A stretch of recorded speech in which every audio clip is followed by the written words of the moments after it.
Benjamina, and I'm the co-founder and CEO of HigherSteaks. It's been about 5 years now that I give talks like this, and unfortunately, the problem gets worse and worse and worse. As you all know, climate change is not yet solved, which is why we're all here. But also, we still have a huge risk of antibiotic resistance. If we keep going the way we're going, there will be more deaths by antibiotic resistance than by cancer, which is pretty damn scary. And if you think about it, if someone told you, about 25 years in advance you could stop those deaths, wouldn't you do something about it? Still 400,000 people dying of foodborne diseases every year, and food security getting worse and worse. And as most of you probably know, one of the biggest factors to that is meat. We keep eating meat. I still eat meat. Meat consumption is not slowing down. And why is that? Replacing meat is pretty difficult. It tastes great as well. It really does, unfortunately. There's been a lot of overpromising. There's been, the best bacon out there, the best, nuggets out there, but when you taste them, it's really not the best. And one of the main reasons for that is it's a lot of marketing, but the technology isn't always there. And technology is, marketing is important, and we've spent the last 2 years really thinking about our brand and rebranding, which we haven't yet launched. But technology influences a lot of the most important factors.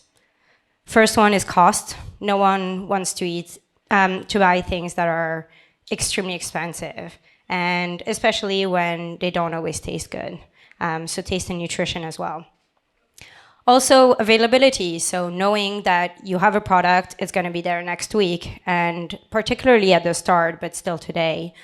Today it's slightly less of a problem because no one buys them, but availability is a problem in terms of plant-based products and making sure that they're always consistently there. Last but not least, safety and quality. When you go and buy something, you want to make sure that it's of high quality. So if you buy it, you freeze it, you defreeze it, you cook it again, it's going to be the same quality. And obviously safe. No one wants to have a tummy ache. So cultivated meat, so for those of you who don't know, cultivated meat, and we're trying, Juliette, to get out of lab-grown meat, so please call it cultivated meat, is when we take a small sample of cells from the animal, in our case, a pig, we then grow it, so we grow it in those bioreactors, similar to a brewery, and then turn it into muscle and fat. And once we have those cells, we then mix them with plant-based protein to enhance a bit the flavors and give it a bit more texture. Now, cultivated meat, most of you in the room will not have tasted it. And one of the reasons is we still have some challenges. We haven't solved them all. One of the challenges is cost. Today, it is still expensive, but there's absolutely no reason that will stay the case. Actually, one of the biggest meat the biggest meat producer, JBS, said that they believe in the future, cultivated meat will be cheaper than conventional meat. Potentially because conventional meat will go up in price once it starts having less subsidies. The other thing is scalability. We're leveraging technologies that come from the biotech industry, and those technologies have not been scaled. With the type of cells that we're working on, for example, there is one company in the whole world that scaled it bigger than us. And it's still not even bigger than me. And to really make meat production, we need huge amounts of those bioreactors to grow those cells. So we need scalability. We need consistency as well. There's research. Arten, our head of strategic partnerships here, is looking into that as well. You play different music to cells, they act differently. One day they're happy, they're not. We need to find a way to how do we make those cells really, really consistent and work like a manufacturing process. Safety and quality, those are things that actually inherently cells are ultra safe to eat, but it's just the things that people have used in the biotech industry that aren't always safe. So how do we take them out? How do we create new systems where we don't need those things? And finally, taste and nutrition.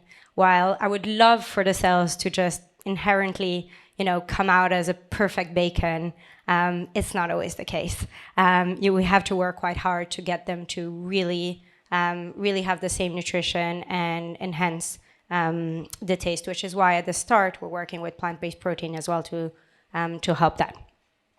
We don't only have technical challenges as well. Some of the non-technical challenges we have is regulatory approval. So we have to go through regulatory approval to get our products on the market to show that they're safe. So here we work with the FSA, US is USDA, and FDA that are jointly regulating. And again, last but not least, consumer approval. And this is one where I think I'm more confident. If you think about the 19th century, people were freaked out about the fact that we would create molecules that were not in nature. So creating synthetic molecules was completely new. And creating something that didn't exist in nature was completely new. Today, this affects every single aspect of our life. And people got over it. So we can do that. And at HigherSteaks, we think we have a pretty good path of solving all those challenges.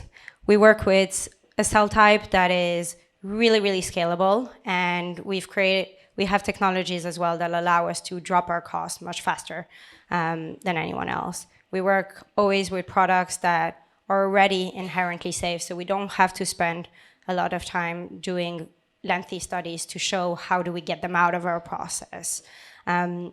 On top of that, we work with cells that can turn into anything. So they can turn into muscle, fat, but they can also turn into blood, liver, connective tissue, and any type of cells that you need to really recreate meat. And they're scalable. So we take one sample from the animal, and that's enough for probably about 10 years, even with the really ambitious goals that I have. So that's us, and happy to chat more and go into more of the details. Thank you very much.